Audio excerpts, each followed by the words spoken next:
So hello guys, जानू here, one of your PTE tutor. आज बात करेंगे राइट फ्रॉम डिक्टेशन से रिलेटेड ट्रिक्स के बारे में, कैसे इंप्रूव किया जा सकता है, क्यों राइटिंग में स्कोर कम आता है, क्यों लिसनिंग में स्कोर कम आता है। इससे रिलेटेड पूरा ब्रीफली एक्सप्लेन करूंगा।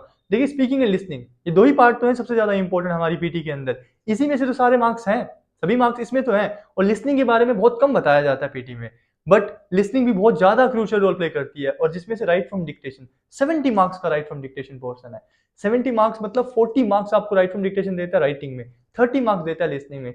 नंबर ऑफ क्वेश्चन कितने आते हैं? 3 या 4 क्वेश्चन आते हैं आपको। ये 3 या 4 क्वेश्चन आपको लास्ट में आते हैं, at the end of the exam. जब तक आपका माइंड पूरी तरह से टायर्ड हो चुका है, थक चुका है, तभी राइट फ्रॉम डिक्टेशन आपको नंबर ऑफ क्वेश्चन आते हैं एग्जाम में।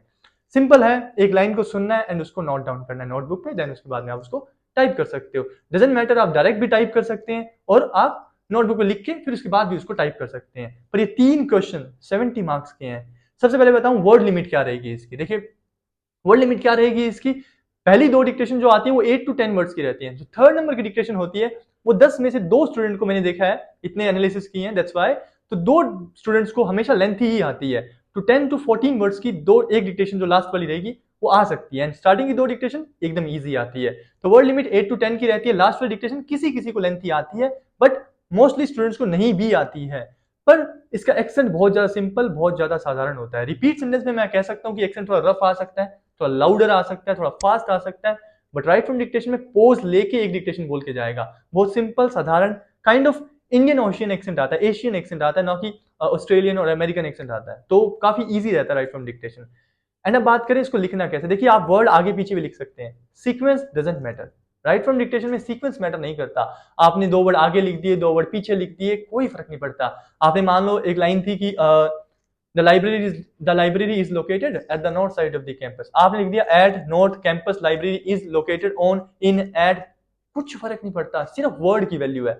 आपका वर्ड होना चाहिए। आपने कोमा नहीं लगाया, लास्ट में फुल स्टॉप नहीं लगाया, स्टार्टिंग में फुल स्टॉप, स्टार्ट आपने कैपिटल वर्ड से नहीं किया, डजंट मैटर। उसको क्या चाहिए? सिर्फ और सिर्फ वर्ड चाहिए। आपने वर्ड लिखा है क्या, जो उसने बोला है वो वर्ड होना चाहिए। एंड ये इसीलिए कहते हैं कि सीक्वेंस आप मत देखिए, आप वर्ड कैच करने ट्राई करें। जो वो बोल के गया है वो पूरा कैच कर पा रहे हैं क्या, ये ज्यादा मैटर करता है राइट फ्रॉम डिक्टेशन में। तो राइट फ्रॉम डिक्टेशन में सीक्वेंस मैटर नहीं करता, आप आगे पीछे वर्ड लिख सकते हैं।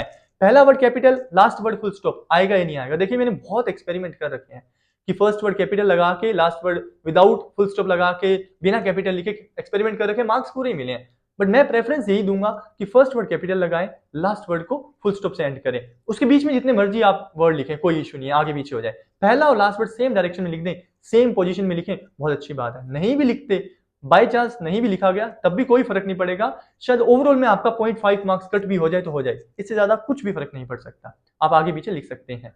सो हाँ, फर्स्ट कोशिश पहला और लास्ट वर्ड सेम डायरेक्शन में। अब एक्स्ट्रा वर्ड ऐड कर सकते हैं क्या राइट फ्रॉम डिक्टेशन में? पहले तो हम स्ट्रक्चर समझ रहे हैं, देन उसके बाद में इंप्रूवमेंट कैसे करनी है उस पर चलेंगे। एक्स्ट्रा वर्ड ऐड कर सकते हैं राइट फ्रॉम डिक्टेशन में। तो एक्स्ट्रा वर्ड आप जितने चाहे उतने कर सकते हैं। मैं आपको बताऊं, आज से 3 साल पहले जब मैं पीटी करवाता था, तब हमारे दिमाग में क्या होता था, राइट फ्रॉम डिक्टेशन में ऑलमोस्ट ना 10 से 12 मिनट बच जाते थे। लास्ट तक आते थे आप तो 10 से 12 मिनट लेफ्ट रहते थे। 10 to 12 मिनट्स मेरे को पता है, मेरे पास है। और एक क्वेश्चन लिखना है मैंने, या 2 क्वेश्चन आते हैं, या 3 क्वेश्चन आते हैं, तो 3 क्वेश्चन के लिए मेरे पास 12 मिनट है। मतलब ईच क्वेश्चन के लिए मेरे पास 3 मिनट्स है। अब 3 मिनट में मैंने एक क्वेश्चन करना है राइट फ्रॉम डिक्टेशन में, तो मैं एक्स्ट्रा वर्ड जितने मर्जी लिखूं। तो उस टाइम मैं पोएम करवाता था बच्चों को, is, am, are, was, were, has, have, had, should, सब लिख दो।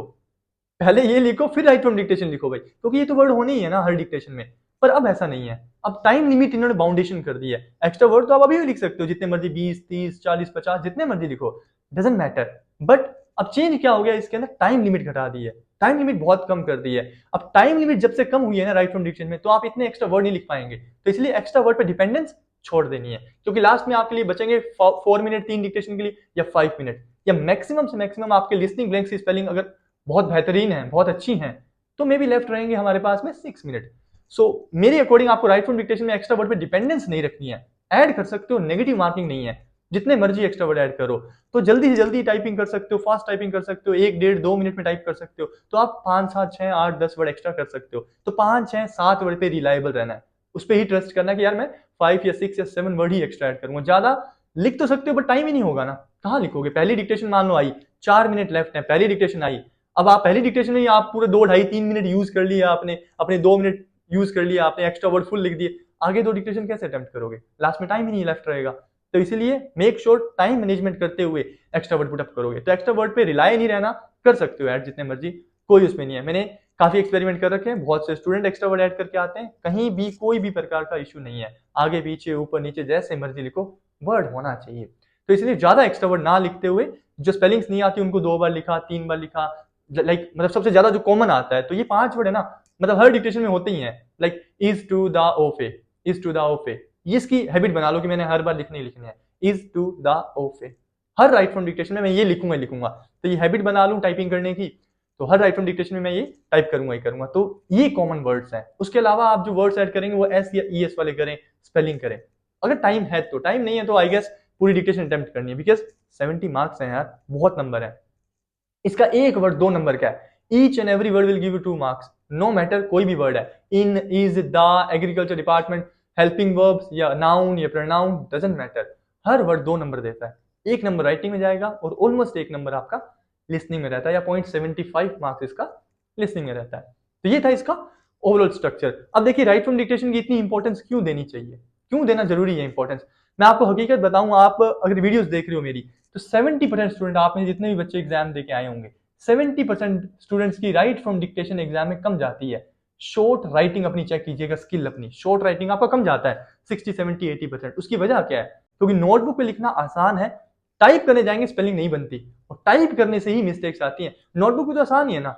और घर पे क्या सीन है कि घर पे कभी भी राइट फ्रॉम डिक्टेशन चलाई और मैंने टाइप कर दिया। एग्जाम का क्या सीन है? 1.5 घंटा पूरा cut to cut, screen to screen नजर है, पूरी माइंड की बॉडी चूरम चूर हो चुकी है, मेंटली मैं फिजिकली थकान में हूं, फिर राइट फ्रॉम डिक्टेशन आएगी एट द एंड, तब तक आपकी बॉडी टायर्ड है, और टायर्डनेस में आप एक थोड़ा सा फोकस से नहीं सुन पा रहे हो, सीधा टाइप करते हो, लिखते हो, तो गलतियां होना जायज है वहां पे, इसीलिए गलतियां हो जाती हैं। अदरवाइज इसके अलावा कोई चांस नहीं है कि आपको सुनी हुई आई और आपने लिखी नहीं। पहले घर पे एक्यूरेसी बनाऊंगा, फिर देके आऊंगा एग्जाम कि 10 में से 7 या 10 में से 6 या 10 में से 8 वर्ड कैच हो रहे हैं क्या, 10 में से 8 9 वर्ड कैच हो रहे हैं, तभी एग्जाम देने जाइएगा। Because write from dictation plays a big role in our PT. ये पीटी की बैकबोन है, रीढ़ की हड्डी है ये पीटी की। अगर ये भी नहीं गई ना आपकी अच्छी, तो एग्जाम में स्कोर आएगा ही नहीं। राइटिंग एंड लिसनिंग में स्कोर ना आने की वजह यही है। 70 मार्क्स यार कंसीडर करते हैं, बहुत ज्यादा बड़ी बात है। तो अब बात करते हैं how to improve write from dictation को इंप्रूव कैसे किया जाए, क्योंकि ये सबकी लगभग मैंने देखा है वीक होती हैं। तो सबसे पहले मैं आप लोगों को ये बता दूं कि देखिए मेरी वीडियोस हो सकती है थोड़ी सी वीक क्वालिटी की, लो क्वालिटी हो सकती है, बैकग्राउंड थोड़ा बेकार हो सकता है, अनप्रोफेशनल लग सकती है आप लोगों को, बट मैं एक काम कर सकता हूं, मैं आपको सिर्फ नॉलेज स्प्रेड कर सकता हूं, मैं अपनी स्किल बेस पे वर्क करता हूं, मैं आपको सिर्फ यहाँ पे नॉलेज देने आता हूँ, कोई दिखावा करने नहीं आता हूँ कि मेरी बैकग्राउंड तकड़ी हो, नहीं। आई डोंट केयर कि मैं एडिटिंग अच्छी कर पा रहा हूँ या नहीं कर पा रहा हूँ, मेरे को सिर्फ मेरे वर्ड से मतलब, मेरी नॉलेज से, कि मेरी नॉलेज किसी काम आ रही है क्या, या मेरी स्किल्स किसी काम आ रही है, दैट्स इट। मैं आपको दिखावा या शो ऑफ करके अट्रैक्ट करने नहीं आया हूँ। लाइक मेरे बहुत से स्टूडेंट मुझे कहते हैं कि सर आप वीडियो में पीछे बैकग्राउंड ऐसे रखा करो, आप दिखाया करो इजी पीटी जानू से, या बड़ा बड़ा लिखा हुआ है, आपके रिजल्ट शो किया करो, फुल ऐसे आए 300 400 रिजल्ट आए, आपकी फीडबैक ज्यादा आए तो दिखाया करो, हाईलाइट किया करो, फुल गाने लगाया करो, और ये सब किया करो। तो फिर मैंने उनको पता क्या जवाब देता हूँ कि मैं एक काम कर सकता हूँ, या तो आपको दिखा सकता हूँ या फिर आपको समझा सकता हूँ या बता सकता हूँ। तो मैं समझाने में बिलीव करता हूँ, दिखावा में क्या है, दिखाने का कोई मतलब ही नहीं है ना। तो दिखावा नहीं करके मैं आपको रियलिटी प्रोवाइड करवा रहा हूँ। तो इसलिए कहीं भी आप कोचिंग लेने भी जाते हैं ना, तो सोच समझ के, आजकल फेक ज्यादा है, fake like, fake views, fake followers, इस पे ध्यान ना देके रियलिटी चेक करें, ऑनेस्ट फीडबैक लें स्टूडेंट से कि वाकई इनके रिजल्ट हैं क्या। आपको नॉलेज से पता लग जाएगा टीचर की, ऑब्वियस सी बात है, उनकी बातों से नहीं, उनकी बातों से ना आके, मतलब बच्चों से भी रिव्यू ले लेना कि हाँ कैसा जा रहा है, एक्चुअल में सर का कोई रिजल्ट आ रहे हैं नहीं आ रहे। मैं आपको 50 या 70 स्टूडेंट के साथ नहीं पढ़ाऊंगा, 70-80 स्टूडेंट हो मेरे बैच में, 70-80 स्टूडेंट का मैं पढ़ा रहा हूँ, सवाल ही नहीं पैदा होता। मैक्सिमम शायद 25 स्टूडेंट का बैच मैं ले सकता हूँ, इससे बड़ा बैच ही नहीं ले सकता मैं। क्यों? क्योंकि मैं हर किसी को सुनूंगा ना, स्पीकिंग डेली, डेली लिसनिंग करवा के देख रहा हूँ भाई कैसा जा रहा है, कैसी गलती हो रही है, क्या हो रहा है, सुन के देख रहा हूँ, टेस्ट भी मैं ही चेक करूंगा। तो सवाल ही नहीं पैदा होता कि मैं 50-100 स्टूडेंट, अगर मेरे पास बच्चे ज्यादा है अभी, तो मैं एक वीक के लिए कह देता हूँ कि यार आप 2-3 दिन बाद ज्वाइन करिएगा, अभी के लिए नहीं, अभी के लिए बैच फुल है, मैं आपको ले लूँ, आपसे पैसे लेने वाली बात है, फिर वो वैल्यू नहीं दे पाऊंगा। तो 70-80-90 स्टूडेंट्स को एक साथ लेक्चर देके जाऊं, तो मेरे ख्याल से मूर्खता है ना। तो लेक्चर तो यार यूट्यूब पे पढ़ें, यूट्यूब पे देखिए। तो मतलब ही नहीं है कि आप इतने स्टूडेंट्स के बीच में आप क्लास ज्वाइन कर रहे हैं किसी की, तो सवाल ही नहीं पैदा होता। तो बी अवेयर, जहां से भी पैसे दे रहे हो ना, तो इसलिए अवेयरनेस है, ध्यान से पैसे दीजिएगा। ऐसे नहीं कि हाँ 70 स्टूडेंट पढ़ा रहे हो सर, आप चलिए आपका बैच ज्वाइन कर लें। लेक्चर सुनना है तो ये यूट्यूब पे पढ़े हैं, मेरे लेक्चर कितने पढ़े हैं, आप कितनी वीडियोस यूट्यूब पे भरी पड़ी हैं, देखिए वहां पे। पर लेक्चर स्टडी नहीं चाहिए इसमें, लेक्चर तो बहुत है, लेक्चर स्टडी का रोल नहीं है। साइट्स तो बहुत है, साइट्स का भी रोल नहीं है। आपको रियलिटी में कोई गाइड कर रहा है क्या, सुन के बता रहा है क्या, चेक कर रहा है क्या डेली गलतियां, वो मैटर करता है। चलिए, तो अब बात करते हैं इंप्रूवमेंट से। तो देखो राइट फ्रॉम डिक्टेशन इंप्रूव कैसे की जाए। सबसे पहले तो 50 डिक्टेशन डेली करनी शुरू कर दो। 50 डिक्टेशन नोटबुक पे करनी ही पड़ेंगी आप लोगों को, क्योंकि प्रोफेशनली प्रैक्टिस करोगे तो आपको आइडिया लगेगा कि यार मैं क्या नोटबुक पे लिख रहा हूँ, तो पता लगेगा कि यार कितने वर्ड मैच कर रहे हैं मेरे, कितनी स्पेलिंग एरर्स कर रहा हूँ मैं, वर्ड कितने मिस आउट करता हूँ, कितने एक्स्ट्रा वर्ड पे रिलायबल हूँ मैं, कि मतलब एक्स्ट्रा वर्ड ज्यादा लिखता हूँ और कैच कम करता हूँ। एक तो मेरे को ये आइडिया लगता है। सेकंड पॉइंट आप लोग क्या कर सकते हो, आप लोग राइट फ्रॉम डिक्टेशन इंप्रूव करने के लिए इसको करो रिपीट सेंटेंस की तरह। रिपीट सेंटेंस की प्रैक्टिस जीरो मत करो, राइट फ्रॉम डिक्टेशन की प्रैक्टिस करो। राइट फ्रॉम डिक्टेशन सुनना है और बोलना है, राइट फ्रॉम डिक्टेशन सुनना है लिखना है, ये काम आपने करना है। सुन के लिखनी है राइट फ्रॉम डिक्टेशन, सुन के बोलनी है right from dictation. Right from dictation repeat sentence एक ही तो बात है, एक लाइन सुन के बोलनी है, एक लाइन सुन के लिखनी है। जो एक लाइन सुन के बोलनी है उसमें कम भी बोलोगे चलेगा, पर एक लाइन अगर मेरे को समझ आ रही है तो मैं सुन के लिख दूं ना सारी, वो ज्यादा वैल्यूबल है। सुन के बोलनी थोड़ी कम भी होगी ना तभी वैल्यू पूरी मिल जाती है, पर सुन के लिखनी पूरी है यहाँ पर, तब मजा है। तब देखना नंबर आपके कितने राइट फ्रॉम डिक्टेशन से मिलते हैं आपको, आप खुद ही शॉक्ड हो जाएंगे, क्योंकि बहुत नंबर है, 70 मार्क्स बहुत होते हैं, दैट्स वाई। अब एक और काम क्या किया करो, सुनत सुनत सब कुछ है, कि सुनना अच्छा करना है मैंने। अगर मेरा सुनना अच्छा है, राइट फ्रॉम डिक्टेशन मेरे को सुनती है, तो भी बात बनेगी ना। मेरे को सुनती नहीं है, लिखे जा रहा हूँ, डेली प्रैक्टिस कर रहा हूँ, सुन के प्रैक्टिस कर रहा हूँ, 20 कर ली, 30 कर ली, 40 कर ली, 45 कर ली, डजंट मैटर ना। Right from dictation is all about your listening power. आपकी लिसनिंग पावर कैसे है, डेली कितनी डिक्टेशन सुनते हो। तो मैं ये कंसिडर करूंगा, अगर आपको आज 5 वर्ड कैच होते हैं, 5 वर्ड करेक्ट होते हैं और रिक्वायरमेंट 6.5 ये 7 की है, तो कितने क्या करना है आप लोगों ने, 8 या 9 वर्ड की एक्यूरेसी लानी है। तो क्या करोगे, 100 डिक्टेशन डेली की लिसन करो, ऑन आ डेली बेसिस आपने सुननी है ऐप यूनी की। ऐप यूनी से कर सकते हो, अच्छा मटेरियल है उसका, उसका सब्सक्रिप्शन नहीं लेने को कह रहा हूँ, बट उसकी प्रैक्टिस वहां से कर सकते हो, परफेक्ट है, कहीं दिक्कत नहीं है। और 100 या 200 डिक्टेशन डेली कानों में बजने दो, कानों में वर्डिंग बजनी चाहिए और वही स्पेलिंग नोट होनी चाहिए। लिख के देखो 50, मोर देन इनफ है, इतना काम आप लोगों ने करना है। एक और मेथड जो इंप्रूव करने के लिए किया जा सकता है, हाई स्पीड पे किया जाए इसको, सबसे बेस्ट मेथड है। एग्जाम में नॉर्मल स्पीड आएगी, मैं मानता हूं 1.0 की स्पीड पे आएगी, बट आपने प्रैक्टिस कैसे करना है, थोड़ा हाई स्पीड पे 1.2 1.5 2 की स्पीड पे फुल तेज प्रैक्टिस, जिसमें कुछ भी नहीं समझ आएगा, 4 या 5 वर्ड की एक्यूरेसी रहेगी। बट उससे बेनिफिट क्या मिलता है, उससे बेनिफिट ये मिलता है कि नॉर्मल स्पीड हमारी बेस्ट हो जाती है। जब प्रैक्टिस करने लगोगे तो स्टार्टिंग की 10 डिक्टेशन हाई स्पीड पे 1.5 की स्पीड पे, फिर उसके बाद नॉर्मल स्पीड पे सुनना या नॉर्मल स्पीड पे राइट डाउन करना। इससे बेनिफिट क्या मिलता है हमें, कि हाई स्पीड पे सुनने के बाद में नॉर्मल स्पीड लेजी लगती है, थोड़ा आराम से कैरी होती है, स्मूथ लगता है। तो दैट्स वाई हाई स्पीड पे प्रैक्टिस करनी है, ताकि नॉर्मल स्पीड बेहतरीन होती जाए। और ज्यादा नहीं करनी हाई स्पीड पे, नॉर्मल ही करनी है, मतलब 10 15 या 20 कर लिया आपने डेली की, एंड उसके बाद नॉर्मल स्पीड पे, क्योंकि राइट फ्रॉम डिक्टेशन आपको बहुत नंबर देती है, इतना काफी है। इसके बाद एक और मैं बताना तो काफी चाहता हूँ, वीडियो ज्यादा लंबी हो जाएगी। अगर आप एक और लिसनिंग का एक सेशन चाहते हैं, लिसनिंग की फुल वीडियो चाहते हैं, लिसनिंग से रिलेटेड सारा कुछ पीटी का, tricks and tips and marking and improvement कैसे लानी है, एवरीथिंग, तो कमेंट बॉक्स में कमेंट करना है। कोई भी डाउट है, शंका है, चिंता है, फिक्र नहीं करनी, टेम्पलेट चाहिए, डजंट मैटर, मेरे को मैसेज करना है इंस्टाग्राम पे, कोई भी डाउट है मैं रिप्लाई करूंगा आप लोगों को।